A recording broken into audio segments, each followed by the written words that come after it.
Welcome to the Genius Factory. Enjoy the video. You start now by getting prerequisites out of the way.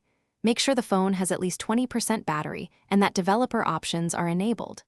Once done, open Settings and search for Battery or Battery Health.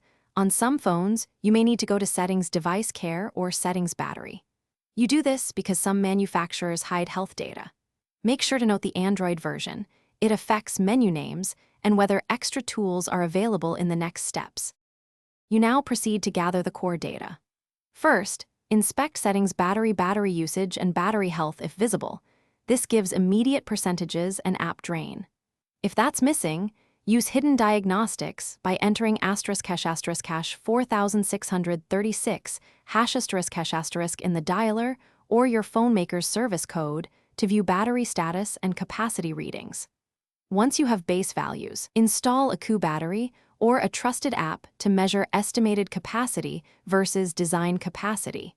This explains actual wear over time. You finish by interpreting numbers and taking corrective action. Compare measured capacity to the original design capacity.